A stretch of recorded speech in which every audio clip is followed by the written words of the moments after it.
We are live. Ladies and gentlemen, welcome back. It's your favorite time of the week. Once again, Thursday evening, although it's not really Thursday evening in the moment. But when this comes out, it's going to be Thursday evening, and everybody's been clamoring for the entire week, waiting for this time. You're sitting around your computer right now with your popcorn because you know that Keepin It Rio is about to bring you something incredible. We do it every week, and this is going to be no exception. So, with no hesitation whatsoever, I'd like to welcome my guest to the show, Mr. Dallas Collis. Dallas, we were just kind of joined together through a Facebook group, and I was just telling you we literally met less than 2 minutes ago. That this is kind of my thing. I like to talk to people from all over the world. I like to hear all kinds of different stories, diverse guests, and I was very impressed by what you had sent me and thought that this would be a great episode. So here we are, my friend. We're about to have a great episode. What do you think? It's great to be here, Chuck. I appreciate you inviting me on. Absolutely. Before we get started, I always say that Keepin It Rio is a worldwide phenomenon. I've had guests from all over the world. Tell me a little bit about where you're coming to us from today, my friend. I'm coming from Duncan on Vancouver Island, British Columbia, Canada, on the West Coast. Beautiful sunny day. I love it. I bet it's hotter here in San Antonio, but we probably both have a view outside our window. And because of the modern marvels such as heating and air conditioning, we can both say it's a beautiful day in the neighborhood. So this is going to be a lot of fun. I'm really excited to talk to you. I always start the episodes off by the most basic thing. And I just say, hey, Dallas, tell us a little bit about yourself. And then we'll just kind of roll with it and see where the conversation takes us. Okay, Chuck. Well, first, I'd ask you to return your chair to the upright position and fasten your seatbelt. You could tell that I was leaned back a little bit in my seat. I respect that. My seatbelt is on, my friend. I'm ready to rock. All right. This morning I was on the internet because I was thinking about different ways of beginning, you know. I always begin the exact same way in conversations, but I'm looking for something a little different. And I'm looking around at personal development, success, everything, you know, Goggins to Tony Robbins to you name it, and just picking out bits of titles. So let me read a few. All right. Sets the tone. Time is the most valuable asset you have. Don't waste your life. Chase your dreams. Learn, grow, achieve. Become your higher self. Discipline, hard work. Work smart. Never give up. Believe in yourself. Chuck, what a load of BS. Uh-oh. What a big, steamy pile of crap this is. Why does he say something like that? Chuck, you're a story. Indeed. I'm a story. If I met you for the first time in real life, and I'm introduced, Chuck, this is Dallas. Dallas, this is Chuck. I say, nice to meet you, Chuck. Tell me something about yourself. And you begin telling me a story, at least a bit of your story, something that introduces you. I own a roofing company. I am a father. And it goes on, labels and things. And the reality is you're not telling me about the human being. You're telling me a story about the human being. And this is my whole starting point. I'm a story just like you. Everything that's happened to us since we were born becomes a part of our story. Everything we've heard, we've learned, we've experienced, fall down, get up, get bloody. Everything that's happened in our lives up to this point becomes part of the story that we associate as who we are. Our identity is this story we carry with us. I call it the story mind. And within that story is hurt, suffering, pain, struggle. All the things people deal with, we call emotional baggage. And we carry that emotional baggage, most people, right to their grave. And for some people, that emotional baggage can be really tough. A lot of pain and suffering, and can cause a lot of damage. We call it trauma. I went through my share. I was bullied and abused as a child, both psychologically and physically. I came out of my childhood knowing I was stupid, not intelligent, not capable, not able to pass the test, to meet the challenge, to succeed. I was a loser, called stupid 1,000 times by school teachers. And so you carry that. And we tend to live up to the image we think is us. It's our standard internally. And this brings us to my beginning there, bad-mouthing personal development. We've had 100 years of personal development and thousands of books, billions of dollars spent. 1 million coaches out there today like you've never seen before. 50 years ago, about 95% of people who wrote goals down never achieved them. Most people do not reach their dreams, do not do the thing they dream of as a child, or get to this great place they've always wondered about. Real life comes along and they settle into real life. And that's the vast majority of people. Well, 100 years of personal development, and today we got the exact same stat. So what's the outcome of 100 years of this? Like those titles I read to you at the beginning. The outcome is a complete failure. Why? We keep trying because we're being fed all the time the image of grow, achieve, become, reach, get better, get stronger, faster, smarter. We're fed this from the time we're children. Everything in our life is external. Pass grade 1, go on to grade 2. Get through elementary school, go to high school. Get out of high school, get a good job, find a partner, buy a house, a nice car.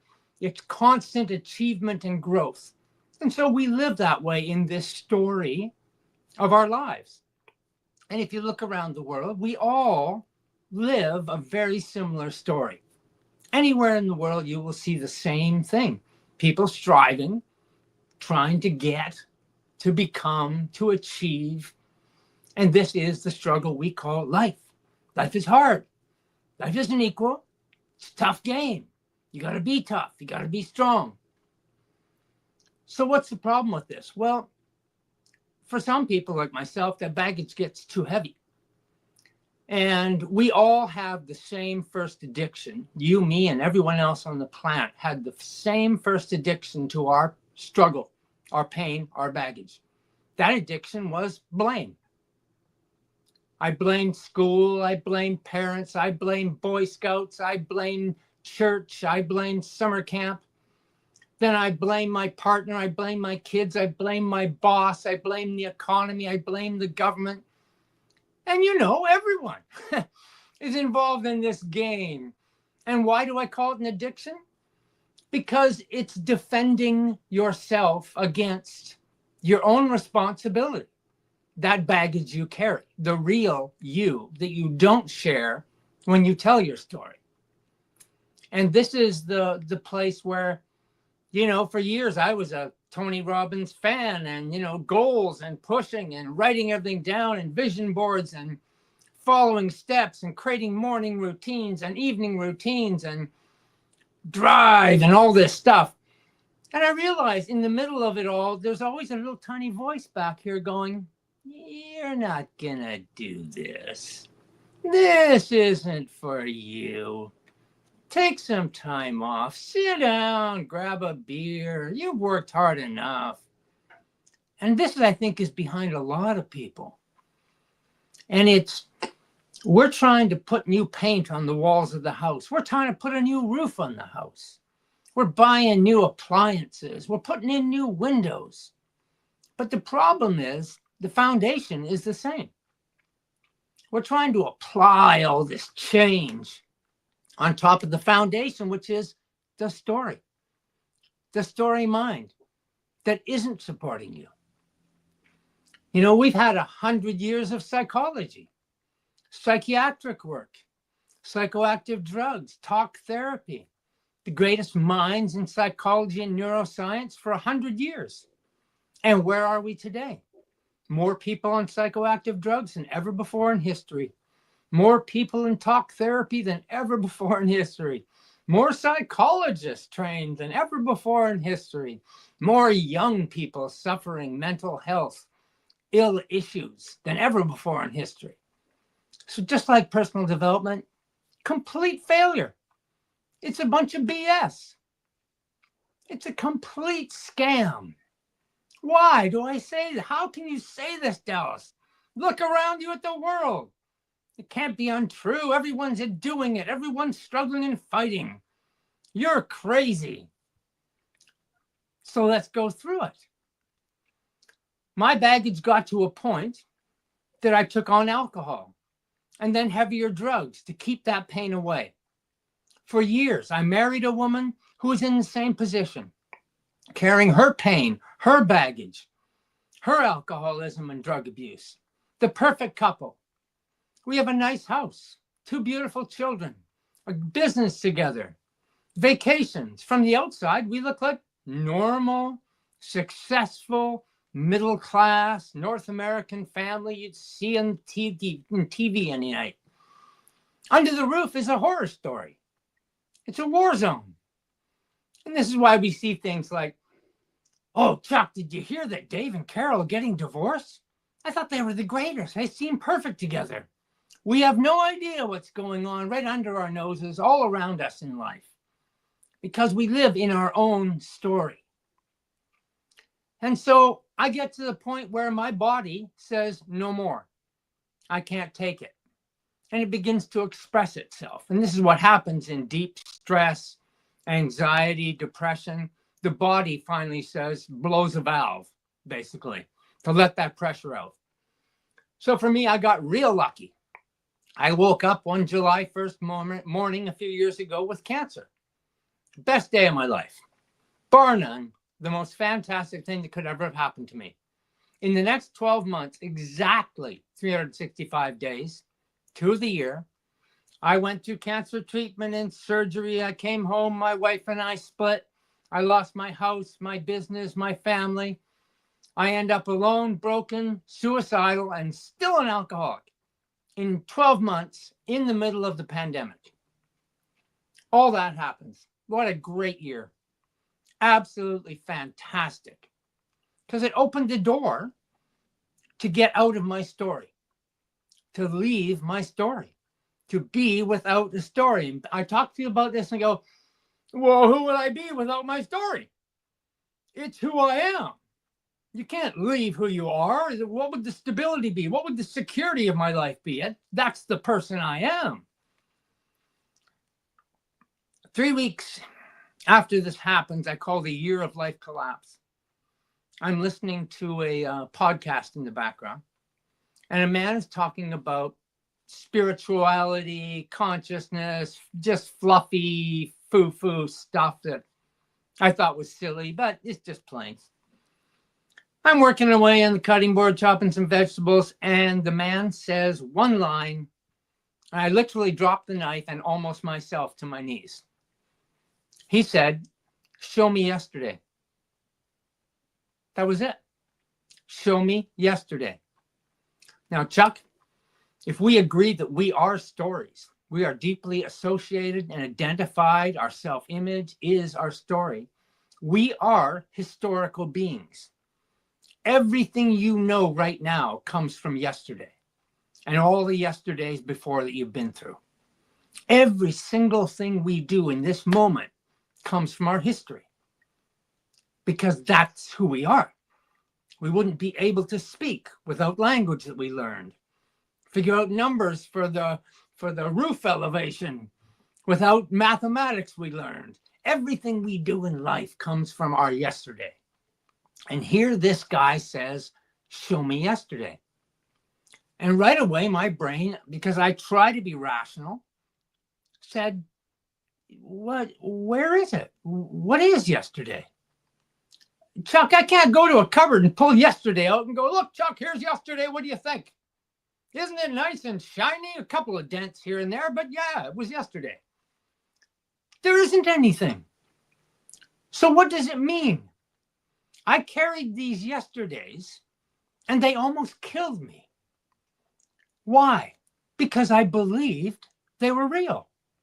That's the only reason. There's no tangible reality. There's no thing. There's no wrench I can pick up and go, this is yesterday. And this wrench works on my head and keeps me together. It doesn't exist. There is no reality to yesterday. It is only our belief. We believe it's real, we hold it as a memory, and we think that is us. There's no substantive truth to it. You believe things 10 years ago, Chuck, that you don't believe today. And you'll believe things in 10 years that you don't believe today. So what is the truth of a belief? A friend of mine was a drinking buddy with me every night at the bar for 15 years. Every night, same bar. He went all the way to the streets, fentanyl, homeless. He had 50 different mental disorders he'd been diagnosed with, on and off medications. And I lost track of him, and I just assumed dead and gone. About, 8 months ago, a year ago, I'm in a coffee shop, and who walks in but this guy, looking normal as anyone. And I'm just shocked. I mean, I was sure he was dead. So I'm like, Gary, get over here. My God, tell me your story. What happened? And he said, well, I don't really remember the streets. You know, when you're in that shape, you don't really know what's going on. It's all a fog now. But a guy from a church came by and started talking to me, and it started making sense, and it just clicked. I started going to meetings, and Jesus saved me. And we've all heard this story 1,000 times. Jesus saves people. God saved them. The Bible, Christianity. And we talked for a while. And I told him about what I'd been through and the story mind. And I realized right there and then, religion didn't save him.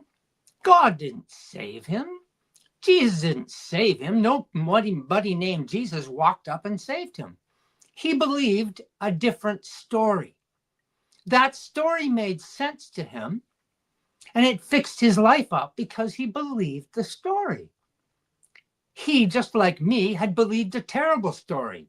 It almost killed him, and it almost killed me. In my case, I have left the story because there's no reason to have a story. It has no bearing on our lives because we can only be right here, right now. Chuck is there. Dallas is here. We're talking together. There is nothing else. There is only you and I right now here. There's no yesterday or worrying about tomorrow. We're just here. That's all we are. That's all we'll ever be. I call myself a 16-hour coach. Why? Because when I had to rebuild my life, I said, God, this is too big. It's too messy. I can't do this. How am I going to fix everything? Like I'm going to regain this past and do it better. The personal development, fix, recover, make my life over. It was just too big and daunting. So I said, okay, what if I do for one day? What could I do? One day is 24 hours. If I sleep 8 hours, I've got 16 hours to be conscious, aware, awake, and do what I need to do. That's it. 16 hours. And it quickly became apparent if there's no yesterday, and there isn't, just a memory, there's no tomorrow that we worry about or plan for because it never arrives. We're always here today. It's always 16 hours in front of us, and it never changes. So I simply said to myself, can I take 30 minutes and go for a walk, get some exercise in this 16 hours? Yeah, I could do that. Could I eat a little better and take care of myself more in 16 hours? One day. Could I just eat better for one day? Yeah, I could probably do that. Could I call somebody I know and tell them I love them or offer some help? Yeah, I could probably do that too. Could I put 4 or 5 hours into real focused attention on my job to keep a roof over my head and clothes on my back and food in my belly? Yeah, one day, I think I can do that. The whole life happens in one day. Life becomes so simple when you realize everything you will ever do only happens today. It doesn't happen anywhere else. I don't become something. I am already. I don't learn something. We know already. You know everything you need in your life right now. You have all the knowledge Chuck will ever need. Chuck knows to love his wife, look after his kids, be responsible, do the best he can. That's it. It's not rocket science. But we've created this drama, this story that seems complicated and big in this whole world, and everything has pressures on us. It's all an imagined story that we believe in. And the same story you have, the same story I have, is based in one place: fear and insecurity. Everything stems from that. That's why there's a voice that says, Chuck, be careful. I don't know if you can do this. Don't screw up. Don't mess this up. Blah, blah, blah. Oh, you shouldn't have done that yesterday. Well, what about that meeting you got tomorrow? Are you prepared? That's this fantasy that we live in of yesterday and tomorrow all the time, instead of spending time right here in 16 hours. We're always rushing around worrying about what happened yesterday or what might happen tomorrow. And it's a complete fantasy. Look around the world. Governments and people everywhere live from fear and insecurity. How could you convince another human being to pick up a gun and go shoot their brothers and sisters in a war if you were not in fear and insecurity? If you didn't believe the story that you're bad, I'm good. You're wrong, I'm right. You're a threat, I have to defend myself. This is a global story made up of all the individual stories. The collective story mind is the same as your mind and my mind. The movies we watch at theaters are the same stories played out. If you look at Hollywood, every movie is the same story. Just like you and I are the same story. And I talk to people and I say, people are running around going, I need to know my purpose, my meaning. What is life about? And I think, well, what does everybody want in life? And I mean, everyone on this planet. I believe we all want the same thing. Ask any parent, what do you want for your child? I mean, after astronaut, doctor, lawyer, roofer, what do you want for your child? And every parent says the same thing. I just want them to be healthy and happy. And every human being is searching for the same thing, just to be healthy and happy. People work all their lives to retire, to do what? To slow down, to have some peace of mind, to be happy. We all have the exact same destination in mind. We all want the exact same story ending. But we're stuck in a story that we think is in the way. Why isn't everyone happy today? Right now, instantly. Because they think that yesterday and tomorrow are so important, they've got to deal with it all the time. And so when I get there, when I buy this thing, I'll be happy. When I get the house, when I get the hot chick and the Lambo, oh, then I'll be happy. When I get finally to retirement, I'll find this happiness. We think everything's external. It's not. It's here right now. You already won the lottery of life. You're a 1 in 700 billion chance of even being here, of your father's sperm making it to your mother's egg. It's a tiny little shot. You won. There's nothing else to get. Life is beautiful, but we fill it with yesterday and tomorrow, and it clouds everything about today. And we make today this storm of activity, worrying about everything else. And it doesn't happen. We wake up tomorrow morning and it's like, oh, I'm still here. Oh, my home's still here. My life's still here. Everything's fine. And I get 16 hours, a do-over. I get to do it again. I can even try and do it better if I want to.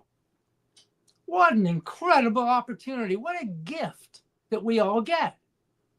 And it happens over and over. And it's all we have to be in is that gift. There is nowhere else to be. I tell everyone, look into a brand new baby's face. Everyone on the planet sees the exact same thing. They see love, beauty, and happiness. That's about it. That's about all you can see. The baby has no story, no name, no experience, no history. It's just this beautiful being. My mother died 3 months ago, Chuck. 2 hours before she died, I looked into her face, and what do you think I saw? I just saw beauty. I just saw love, and I felt happy. I wasn't losing my mom. She'd had a beautiful life. I didn't feel bad at all because I saw this beautiful being. The baby, and on your deathbed, you are that being. And in between, we fill it up with a story that we believe is real. And we wait all this time and go all these years fighting and struggling to get to what we hope is this peace and quiet happiness that we were born as and we all die as. Well, why are we waiting? Because we're fooled into believing this story is real. Now, of course, this leads us into a question that might be rolling in your head right now. Oh, fine and well, Dallas, but life is real. I have to deal with my responsibilities. Life is hard sometimes. Business isn't easy. And I go, yeah, totally true. But you don't have to take a mindset that is outside of the work you do today. You may supervise a crew doing a roof, and you drive out and you make sure everybody's shown up and they're all got their gear and they're working and it's doing well, and you talk to the owner of the house and make sure everything's fine because you're looking after the client. The service is number one, and you know the product takes care of itself because the training is there, and it's about how that customer feels before, during, and after the job, and that's everything. And you put your focus there. And that's all you do for that day. That's it. And that's all you do every day, because you do the same thing with your children or your wife or your parents or your friends. When you put them first, make them or yourself in service to them, you're the same person as you are in business.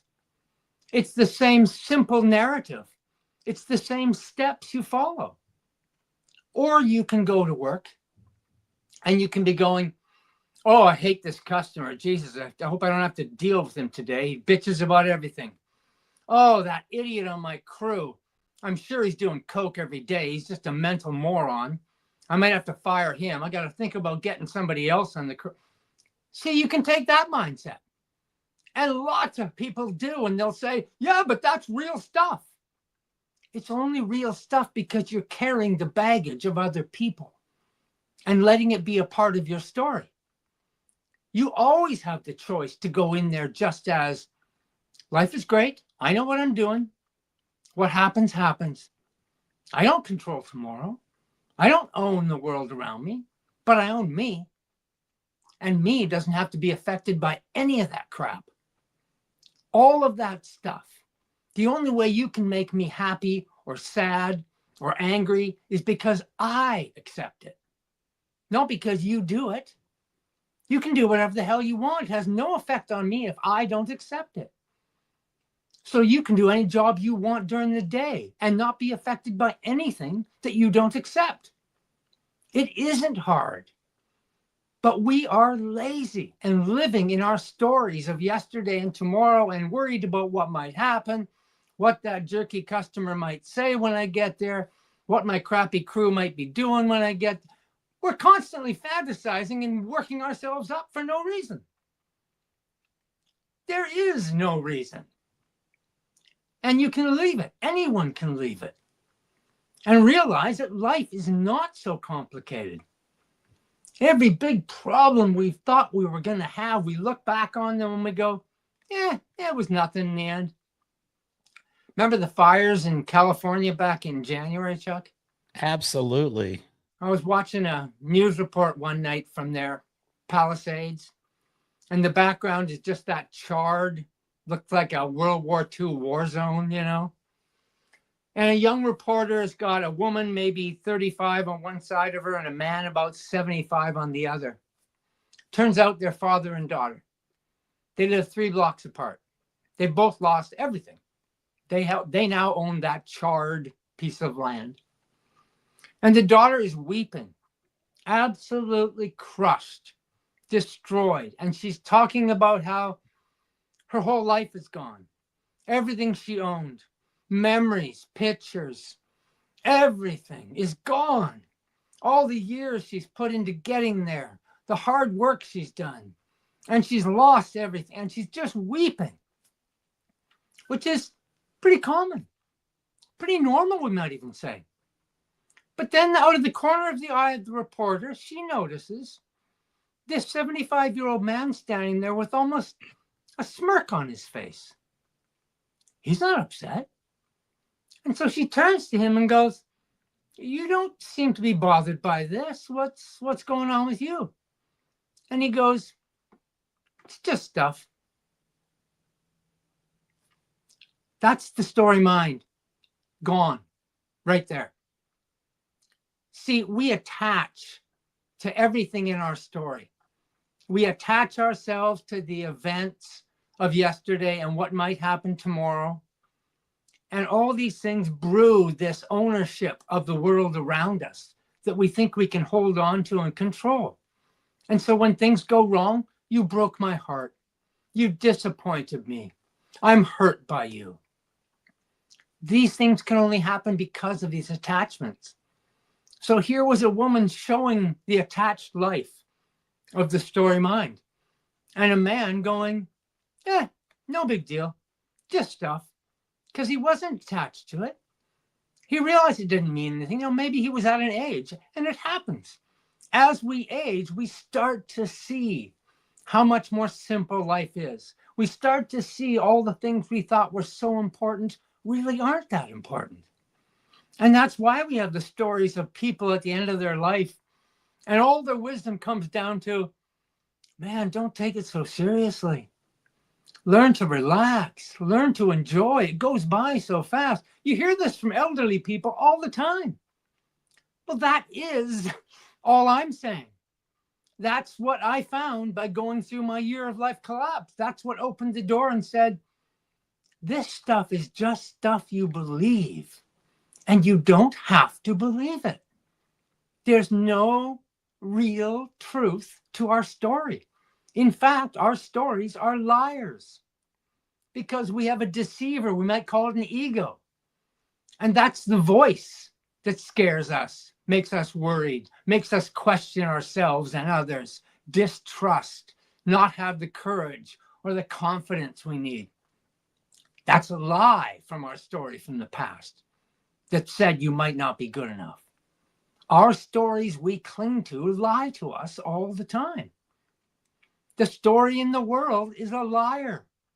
We shouldn't be picking up guns and killing each other. There's no reason. The justifications don't hold water when you look at them rationally. It's just people who are afraid and insecure and are willing to hit each other, hurt each other, say bad things about each other out of fear. We can all leave these stories. And that's what I'm doing, is trying to talk to people and say, examine your story. Look at it. Really look at it. See the best moments of your life happen outside your story. I'm 10 years old. I used to stay at a cabin at a lake that my grandparents owned. Beautiful place. 10 years old, I walked down onto that dock on a beautiful warm summer's evening in August. And I lay down on my sleeping bag and I look up at the star-filled sky, that huge, awesome stars in the sky. And there's a feeling that comes over you. You've had it. Everyone's had it. Just for a moment, it's just complete awe and wonder. You're not thinking about anything. You're just right there going, wow. At 60 years old, I walk down that same dock, lie down on that same wharf and look up at those stars. I experience the exact same thing. And so do you. And so does everyone else. Why? That's the baby's face. That's the face when you're dying. That's the real humanness of just being alive and not having all the baggage. And we all experience it over and over. You're out on a hike. You come out on a clearing, out into a valley and a river below or a lake, and you just go, wow, just by the vista. And for a split second, you're right there. You're not in your story. It happens all the time in our lives. We have moments of just these clear, beautiful moments. A perfect moment with my son playing in the backyard. Nothing else is in my head. It's just beautiful. A beautiful moment with my wife having dinner one night and just look at each other. Not a word is said. And you just have this moment. And it's beautiful. These are all moments outside of our story. These are all our true selves knocking on the door and saying, there's a life here. You're not spending much time here. You're spending it yesterday and you're spending it tomorrow, but you're not spending it right here, and you can. And when you're here, life is beautiful. It's not ideal. It's not idealism. It's not a fantasy. The fantasy is the way we're living. That's the fantasy. Chuck, I walk up on stage to speak to a crowd of 500 people. I say, good evening, ladies and gentlemen. My name is Dallas Collis. I was badly traumatized as a child. I've had a very hard life. I've been an alcoholic, a lot of drug abuse. I've had cancer, lost my wife, my home, my business, everything. I've had suicidal thoughts. I've struggled and I've worked hard to get back on my feet. I have worked really hard and I believe in myself. And I'm getting better. And I'm here to show other people, to inspire them, that no matter how hard life gets, you can overcome. Oh, and the audience cheers and they pat me on the back and they tell me how courageous to stand up here and do that. Wonderful, isn't it, Chuck? Chuck, I walk out on stage to speak to 500 people. Good evening, ladies and gentlemen. My name is Dallas Collis. I have no worries. I have no fears. I have no insecurities, regrets, or anxieties. No trauma, no pain, no suffering. I'm happy every day of my life. Every moment I'm alive. I have nothing but happiness and love in my heart. And the whole audience goes, what a weirdo. That's the society that we live in. That the broken, hurt, disordered individual is strong, is fighting, is courageous. And the healthy, beautiful human being that we all are is a weirdo because they're not being realistic, because they're not saying, I'm in the fight like you. So we don't like them. They're strange, and yet they are me. 8 billion people in the world. I see them as 8 billion chefs. They're all cooking the exact same recipe, but every dish comes out looking a little different, tasting a little different. And so we key on all the differences. But the reality is it's 8 billion of the same chef as you and I, cooking the same recipe to make life taste good, look beautiful, be loving, be happy. We're all doing the same thing, all seeking the same destination. But when I stand up and say I'm at the destination, I'm weird. That's what we're trying to fight in my case.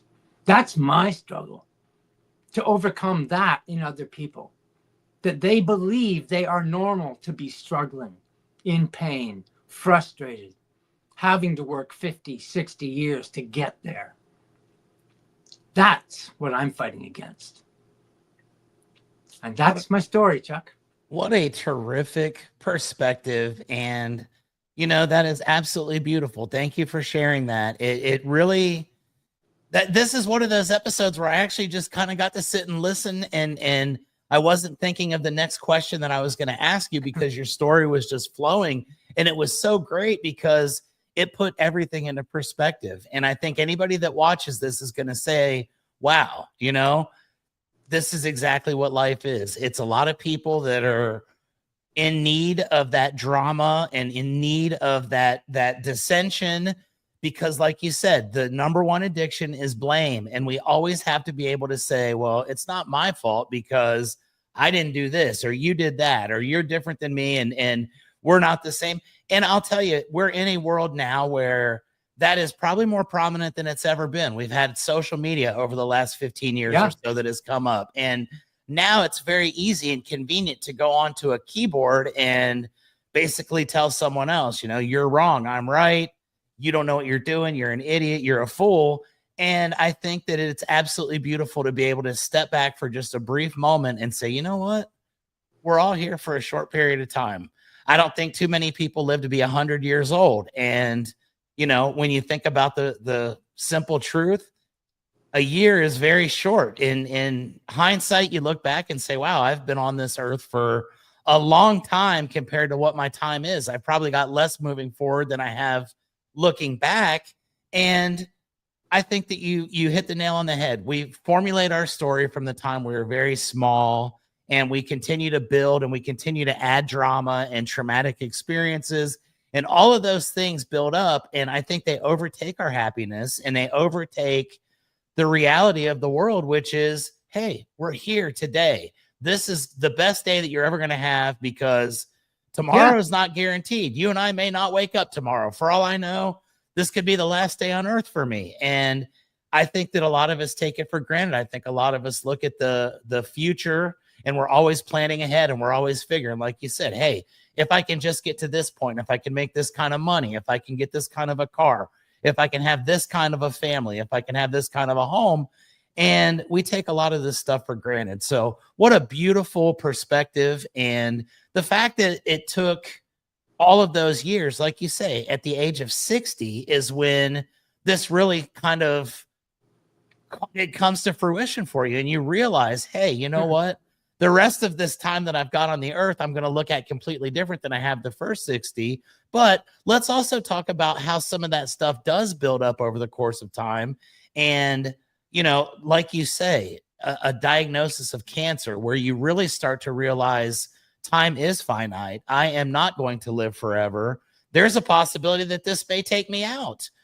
That's what usually changes perspectives for a lot of people. But what do you think if, someone is continually going through life, building up the negativity, continuing to build that story to where it's not my fault, it's going to get better tomorrow, or, oh my gosh, I hope this doesn't happen.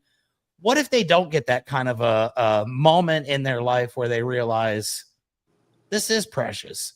What kind of advice do you give to people to realize that we do only have one life? We only have this moment, a 16-hour life, like you said.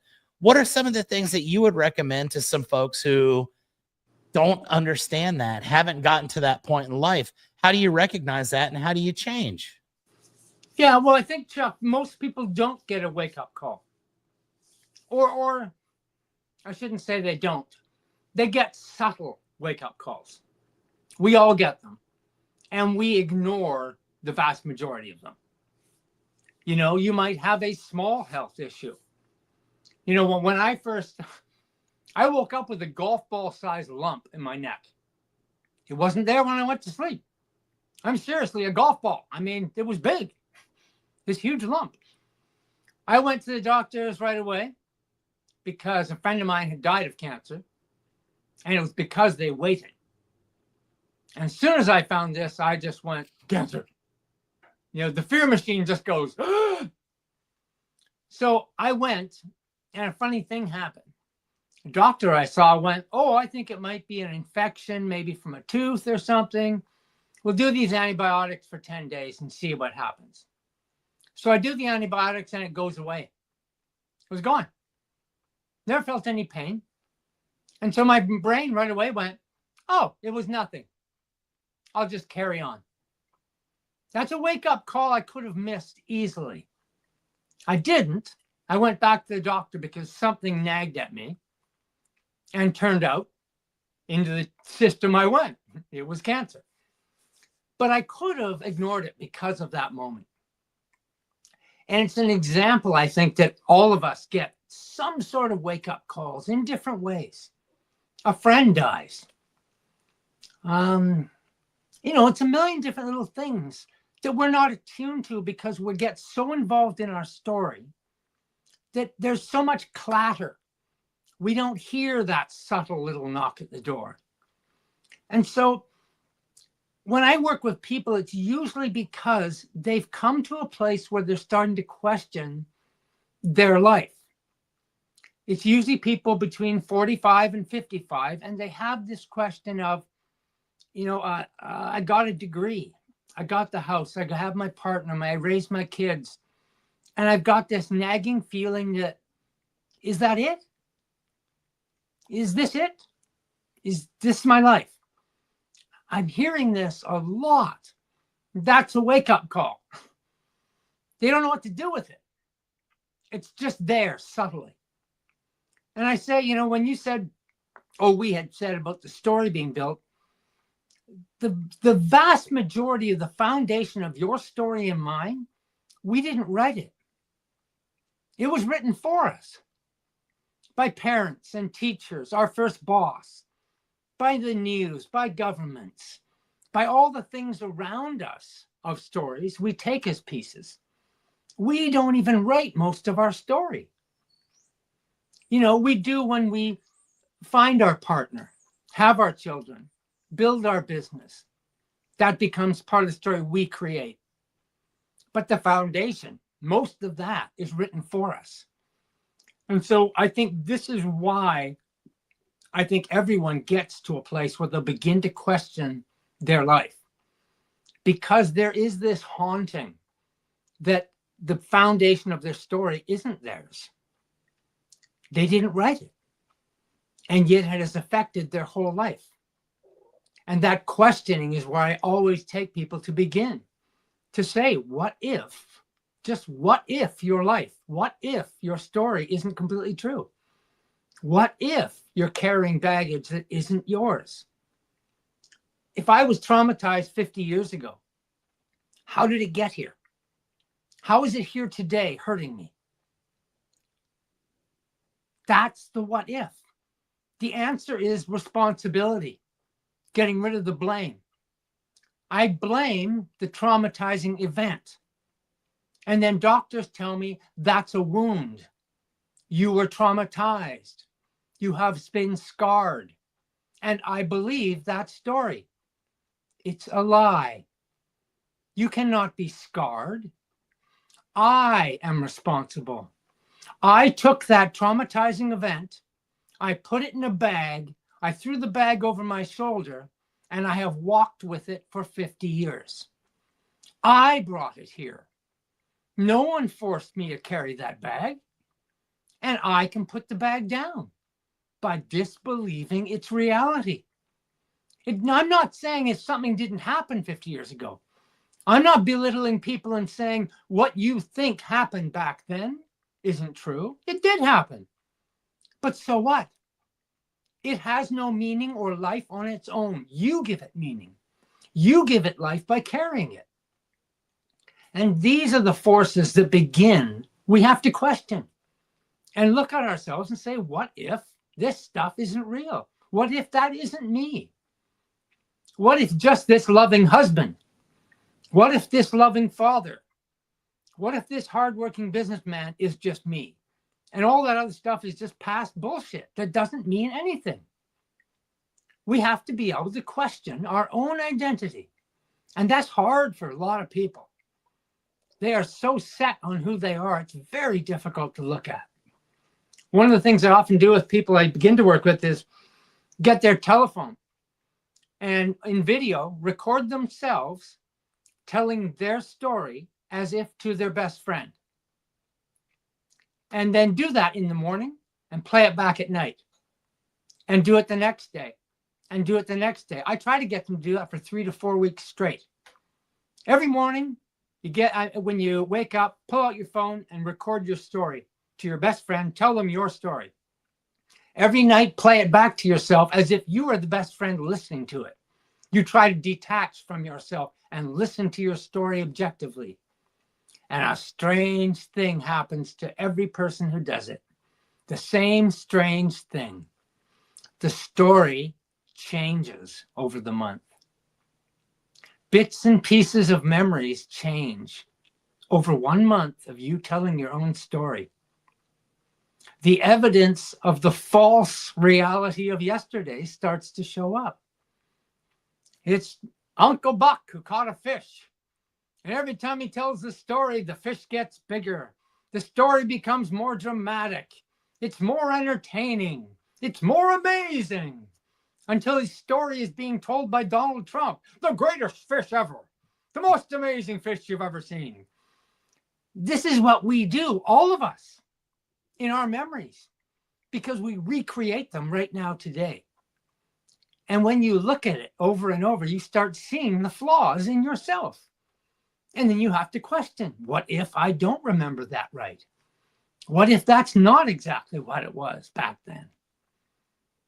These are the doors opening to be able to say, hey, maybe this stuff isn't mine to carry. Maybe it has no meaning in my life. You know, nothing that happens in your life, Chuck, comes with meaning. Nothing. Everything that happens is just a happening. You give it meaning. You decide what it means. You give it its weight, its importance. Only you can do that. No one else. I say to everyone, you are the most important person on planet Earth right now. Chuck Allen is the most important human being alive on this planet. Well, how can you say that, Dallas? I mean, I'm just one person. I'm not that important. Chuck, if you weren't here, there would be no planet Earth for you. You would never be able to hug your wife and tell her you love her, give her a kiss. You'd never experience love or laughter or happiness. Of course, you're the most important person in the world. And you should see yourself as that. And so should the other 8 billion people. They're the same most important person in the world. It just makes me laugh every day because it's so simple. This is not about some sort of self-empowering, I'm so great, egotistical thing. This is beyond ego. This is beyond story. This is being the loving, beautiful human being that you are and just living that way without any fear. Because the fear comes from the story. Without any worry about someone else thinks. Because that's the fear of judgment and comparison. As if you didn't measure up. But you do. Because there's nothing to measure up to. Wow, I just hope everybody can come here. I know everyone goes here. As we talked about. Lying on the dock. Walking out in the woods. Those moments at the ocean or wherever. Out in the desert in Texas. Can be an amazing feeling. Awe-inspiring, open, flat ground is sometimes just stunning. And a lot of people who live in mountains and rivers and streams don't understand the plain or the prairie. But we get the same awe feeling because there's an attachment to life instead of the detachment in a story that we think is life. This has been one of my favorite episodes of the 220 plus that I've done in this podcast, because I think that what you've said today, it literally does apply to every single one of the 8 billion people on this earth. And I think that this episode is going to be one that really impacts people the most of all that I've done. And I can't say enough, Dallas, how much I appreciate you taking the time today. We've been recording for 54 minutes and we've known each other for about 55 and a half. So this has been awesome. And you really have kind of, I don't want to say triggered, but you've opened up a new window for me to where I'm going to take a lot of this stuff and I'm going to really think about this. And I'm going to think, you know what? I've made a very concerted effort over the last couple years to live more in the moment, to not be as stressed out as I usually was for the first 40 plus years of my life, to not let things beyond my control me. And you have really just kind of put the cherry on top of that sundae today with, you know, the perspective that you've just brought to the audience. And I really sincerely appreciate you. I'm grateful that we were able to meet today. This is just one of those things where it seems random at the moment, but I feel like we were meant to have this conversation, and I'm so grateful that it was able to come to fruition today. Before we wind the episode up, I always like to ask this final question. someone's watching this today and they were completely impacted by what you've just said, and they want to maybe follow along with your story. I see that you do a lot of video content. You put out a lot of stuff on a daily basis, kind of reaffirming what you've just said. How would people best be served, and how would they be able to reach out to you, to follow you, to learn from you, to bring you into their life and into their circle, to enhance their perspective on life and, just see things a little bit simpler than what we currently do? What's the best way to go about doing that? Chuck, is my name appearing on the screen right there? Indeed, my friend. Can you hide in this world if someone has your name? Well, it takes some effort. Well, that's all you need. Dallas Collis at gmail.com, and you have my Gmail, my email. I mean, I don't care. We're just here to talk. Absolutely. What a beautiful episode. And I thank you so much. Before we say goodbye to our audience, we are a worldwide audience. We're in British Columbia right now, as well as in San Antonio and all points in between. Before I leave today, this is my favorite part of the episode, and I do this every single week. I have to give a thanks to my sponsor. And I'm going to teach you something really quick, because I'm quite positive that in spite of the fact that you do have a little bit of a history with the trades and such, that you probably have never heard of roofer.com. So let me tell you, Dallas, about Roofer. This is another situation where a few years ago, I met some folks. They brought a program to the industry that made things simpler. We used to spend a lot of time doing measurements and mathematics and all that stuff. And somebody saw the need for a easier solution. And my guys came up with an opportunity to where they could measure roofs via satellite. And they grew it from a very small operation.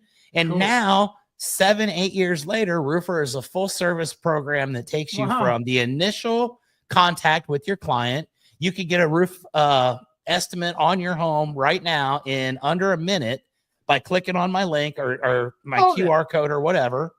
They can get the pitch as well?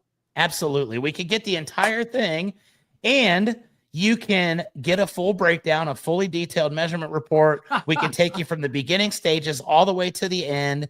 We have proposals. We've got estimates. We can invoice. We can collect our payments. We can send you a reminder a year from now to get your roof maintenance done. And it is an absolutely great program. They've been my sponsor for 3 years. Incredible. And I'm incredibly grateful for my friends at Roofer. So there you go. You learned something today just as well as I did. And I appreciate them for everything they do. I appreciate everyone that watches Keepin It Rio that reaches out to me. It's one of those things that you don't realize how many people you reach until somebody completely random just reaches out to you out of the blue and says, hey, I saw that episode. That guy's story really triggered something in me. I'm going to change my life. I reached out to this person and they signed an autographed copy of the book and sent it to me, whatever it may be. So I'm incredibly grateful. I've taken a lot of pride, and it's taken a lot of hard work for me to escape a lot of what we just discussed over the last hour. I was very prone to blame. I was resentful towards a lot of things that had happened. And instead of happening for me, I always assumed that they were happening to me. And that mindset shift actually came when my own mom was on her deathbed. And I realized that she was never able to break free from that. She was still stressed out about things on her final days that had zero meaning to anything, but they consumed her for her entire life. And that was one of the most freeing moments ever. So I appreciate that. I appreciate the perspective. I've been actively trying to do it myself on a daily basis. So that is amazing, my friend. And I'd like to invite you back anytime you'd ever like to come chat on Keepin It Rio. You are always welcome, my friend. We're going to maintain contact from here on out. And that's basically the end of our episode. Is there anything you'd like to leave our audience with before we bid them adieu? Yes. I want to say thank you to you. You are doing a service that is, the leading edge of democratic voices today. And I know it's not easy work putting on a podcast. It takes a lot of effort. You have to be really dedicated. So I'm just saying I appreciate you for the work you're doing. Absolutely. I love every minute of it, and I try my best to enjoy it. And I've always said that if it becomes something that's more laborious than fun, I'm done with it. So yeah. Hasn't happened to this point. I love Good. every single episode. I love getting to meet folks like yourself. And like I say, every episode I end with this cheesy, corny tagline. We're going to do it right now. And after we end the episode, there's going to be a brief ad from my sponsor. Dallas, if you would stick around for just a couple seconds afterwards so I could thank you for your time. Ladies and gentlemen, until next week, Thursday at 7, keep on keeping it Rio. We will see you guys next Thursday. Thank you for being here, and thank you for your time. We're Roofer. We know that managing a roofing business can be chaotic, so we created a single platform with all the tools you need to easily run your roofing business. Stop switching between multiple different softwares and experience streamlined operations from lead to payments in hours instead of days. Visit roofr.com to get started.